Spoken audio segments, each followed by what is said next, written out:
Hello guys, मैं हूँ शिवा एक नए वीडियो के साथ। आप सभी का अमरसरिया क्लासेस में स्वागत है।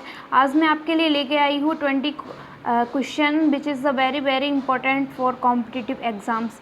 देखिए, ये 20 क्वेश्चन है जो कि कॉम्पिटिटिव एग्ज़ाम्स के लिए बहुत महत्वपूर्ण क्वेश्चन है। अक्सर ये क्वेश्चन पूछ लिए जाते हैं, इसलिए मैं आप सभी के लिए लेके आई हूँ 20 question which is the very very important for competitive exams. देखिए, क्वेश्चंस शुरू करने से पहले मैं आपको बता दूं कि प्लीज़ इस चैनल को ज़्यादा से ज़्यादा सब्सक्राइब कीजिए, ज़्यादा से ज़्यादा शेयर कीजिए और लाइक भी कीजिएगा प्लीज़। देखिए, इसमें पहला क्वेश्चन है कि निम्न में से किसे सर्व छत्रांतक अर्थात क्षत्रियों का नाश करने वाला कहा गया है। देखिए, इसमें पहला ऑप्शन क्या होगा, खारवेल। दूसरा है महापद्मानंद। तीसरा है शशांक। चौथा है सिकंदर। देखिए, इसमें राइट आंसर क्या होगा। देखिए, इसमें राइट आंसर होगा खारवेल। खारवेल है जिसे क्षत्रियों का नाश करने वाला कहा गया है। अगले क्वेश्चन की ओर चलते हैं दोस्तों। अगला क्वेश्चन है, मेगास्थनीज के अनुसार भारतीय समाज कितने भागों में विभक्त था। देखिए, मेगास्थनीज के अनुसार भारतीय समाज है वो कितने भागों में विभक्त था। वो पहला ऑप्शन है 4, दूसरा ऑप्शन है 7, तीसरा है 10 और चौथा ऑप्शन है 12। तो देखिए, इसमें राइट आंसर क्या होगा, इसमें होगा 7। दूसरा ऑप्शन है इसमें 7, ये वाला आंसर राइट होगा, क्योंकि भारतीय समाज है जो मेगास्थनीज के अनुसार 7 भागों में विभक्त था। तीसरे क्वेश्चन देखता है, तीसरे क्वेश्चन कौन सा है। तीसरा क्वेश्चन है, चंद्रगुप्त मौर्य के महल के अवशेष कहाँ से मिले हैं। देखिए, वेरी वेरी इंपॉर्टेंट क्वेश्चन है। इसमें पहला क्वेश्चन है चंपा अंग, दूसरा है कौशाम्बी, तीसरा है कुम्भहार पटना में है और चौथा ऑप्शन है उज्जैन। तो इसका राइट आंसर होगा चंद्रगुप्त मौर्य के जो महल के अवशेष है वो कुम्भहार पटना से प्राप्त हुए हैं। इसका राइट आंसर होगा 3। चौथा क्वेश्चन देखते हैं, अर्थशास्त्र की रचना किसने की। देखिए, अर्थशास्त्र की रचना की है कौटिल्य ने। ये इम्पोर्टेंट क्वेश्चन है और वेरी इजी भी क्वेश्चन है। ठीक है, चौथा क्वेश्चन की ओर, पांचवें क्वेश्चन की ओर चलते हैं। ये भी वेरी इंपॉर्टेंट क्वेश्चन है, अक्सर पूछ लिया जाता है, पूछा भी गया है गत एग्जाम्स में। अशोक ने कलिंग पर आक्रमण कब किया। देखिए, अशोक ने कलिंग पर आक्रमण किस शताब्दी में किया था, कौन से ईस्वी पूर्व में किया था। पहला ऑप्शन है 269 ईस्वी पूर्व, दूसरा है 324, तीसरा है 261, चौथा है 326 ईस्वी पूर्व। देखिए, इसका राइट आंसर क्या होगा, ज़रा सोच के बताएं। इसका जो राइट आंसर होगा वो होगा 261 ईस्वी पूर्व अशोक ने कलिंग पर आक्रमण किया था। अगला क्वेश्चन है दोस्तों, सांची के स्तूप का निर्माण किसने करवाया था। सांची के स्तूप है जो कि बड़े फेमस स्तूप है। स्तूप वहीं से प्राप्त होते हैं हमें, सांची अमरावती आंध्र प्रदेश, वहाँ से हमें स्तूप की प्राप्ति होती है। वो स्तूप का निर्माण किसने करवाया, तो इसमें निर्माण की बात है कि स्तूप का निर्माण किसने करवाया। वो ऑप्शन है चंद्रगुप्त मौर्य, दूसरा है अशोक, तीसरा है बिंदुसार, चौथा है चंद्रगुप्त द्वितीय। तो इसका राइट आंसर क्या होगा, इसका राइट आंसर होगा अशोक। अशोक ने सांची के स्तूप का निर्माण करवाया था। अगले क्वेश्चन की ओर चलते हैं। अगला क्वेश्चन क्या है, अगला क्वेश्चन है, बौद्ध धर्म के प्रचार के लिए अशोक ने किसे श्रीलंका भेजा था। देखिए, बौद्ध धर्म के प्रचार के लिए अशोक ने श्रीलंका किसको भेजा था। अशोक ने जब पहले वो जो दूसरे धर्म के अनुयायी थे, फिर उन्होंने बौद्ध धर्म अपना लिया, तो उसने बौद्ध धर्म के प्रचार के लिए अपने किसको भेजा था उसने, तो देखते हैं महेंद्र, दूसरा है संघमित्रा, तीसरा है 1 या 2 दोनों को, या चौथा है उपगुप्त। देखिए, जो ये महेंद्र और संघमित्रा है ये पुत्र और पुत्री है किसके, अशोक के। ये दोनों पुत्र पुत्री है अशोक के।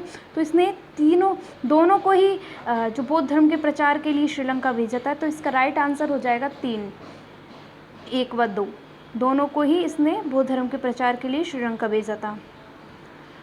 8वां क्वेश्चन है दोस्तों, जैनियों के पहले तीर्थकर कौन है। देखिए, जैनियों के पहले तीर्थकर कौन है देखते हैं। पहला है ऋषभदेव, दूसरा है अरिष्टनेमी, तीसरा है अजीतनाथ, चौथा है पार्श्वनाथ।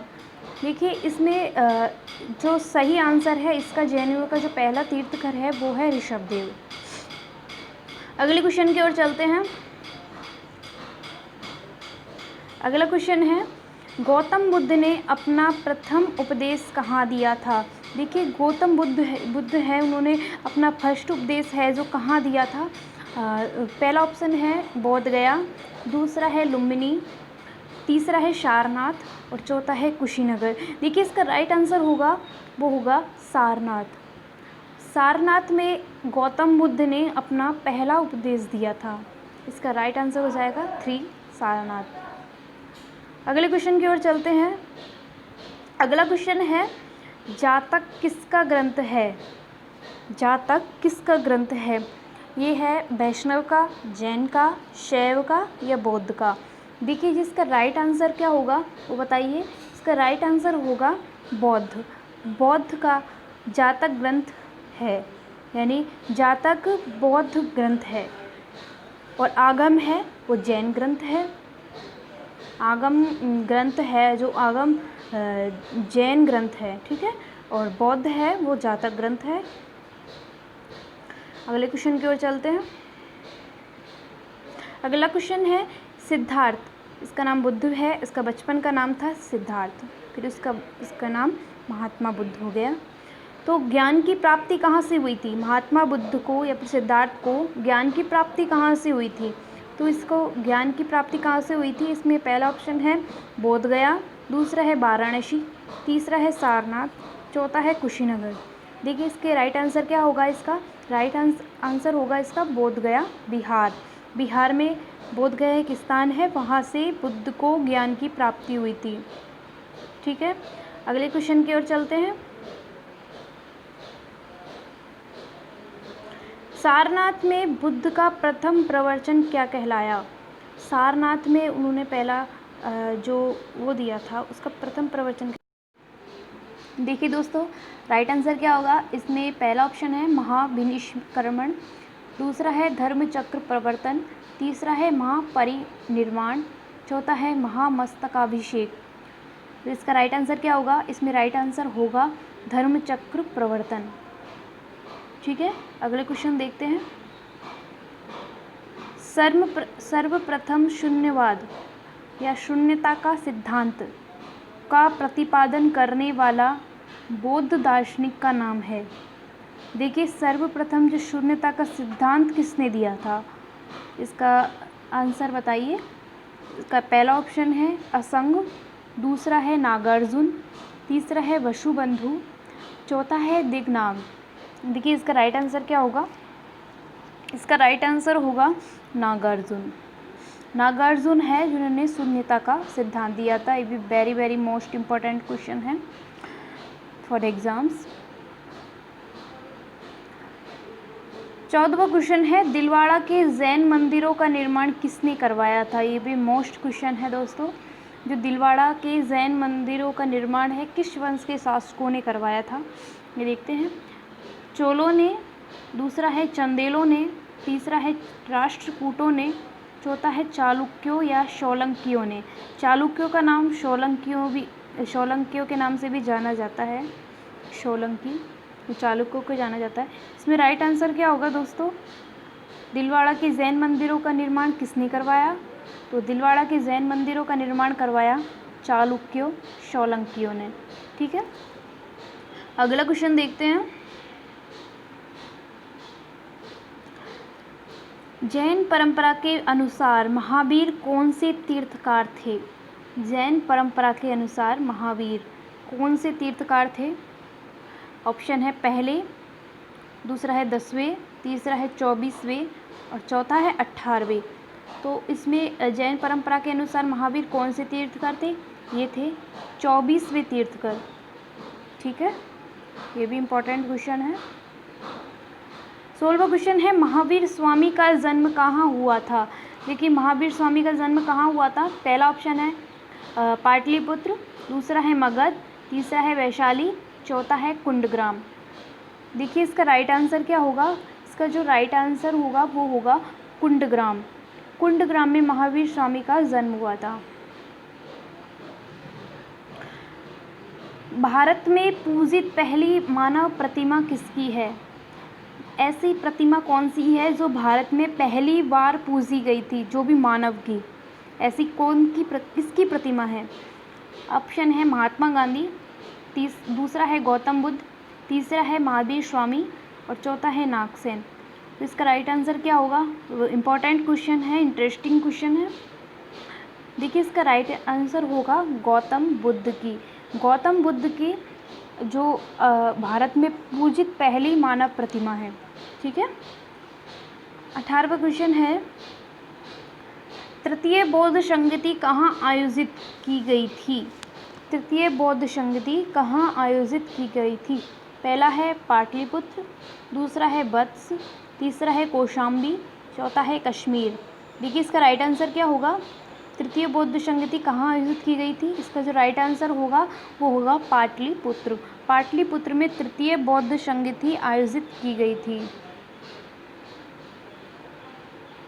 19वां क्वेश्चन है, गौतम बुद्ध का जन्म कब हुआ था? गौतम बुद्ध का जो जन्म है वो कौन सी ईस्वी पूर्व हुआ था? पहला ऑप्शन है 558 ईस्वी पूर्व, दूसरा है 561 ईस्वी पूर्व, तीसरा है 563 ईस्वी पूर्व, चौथा है 544 ईस्वी पूर्व। देखिए इसका राइट आंसर क्या होगा? इसका राइट आंसर होगा 563 ईस्वी पूर्व। चलते हैं अगले एवं लास्ट क्वेश्चन की ओर। ये भी वेरी इंपॉर्टेंट क्वेश्चन है। बौद्ध शिक्षा का केंद्र था, जब बौद्ध शिक्षा थी, बुद्ध की शिक्षाएं दी जाती थी, तो उसका जो प्रमुख केंद्र क्या था, कौन सा था? तो इसमें ऑप्शन देखते हैं। पहला है वाराणसी, दूसरा है विक्रमशिला, तीसरा है गिरनार, चौथा है उज्जैन। तो इसका राइट आंसर क्या होगा? इसका जो राइट आंसर होगा वो होगा वाराणसी नहीं, विक्रमशिला। इसका जो राइट आंसर है वो है विक्रमशिला। ठीक है। प्लीज़ इस चैनल को ज़्यादा से ज़्यादा सब्सक्राइब कीजिए और बताइए कि आपके कितने क्वेश्चन ठीक हुए हैं। ये बताइए कि आपके कितने क्वेश्चन ठीक हुई है, और आपसे रिक्वेस्ट है कि प्लीज़ इस चैनल को सब्सक्राइब कीजिएगा एंड ज़्यादा से ज़्यादा शेयर भी कीजिएगा, और आपके लास्ट में कमेंट में हमें बताइएगा कि आपके कितने क्वेश्चंस ठीक हुए हैं। देखिए ये जो क्वेश्चन है जो अक्सर परीक्षा में पूछे जाते हैं और आते रहते हैं, ये वेरी इम्पोर्टेंट, और इम्पोर्टेंट तो है ही है, प्लस इस जो ये क्वेश्चन है वेरी इंटरेस्टिंग भी है। वास्तव में ये वेरी इंटरेस्टिंग क्वेश्चन है और जो वेरी इम्पोर्टेंट क्वेश्चन है। सो प्लीज़ इस चैनल को सब्सक्राइब कीजिए, बेल आइकन को दबाइए। धन्यवाद।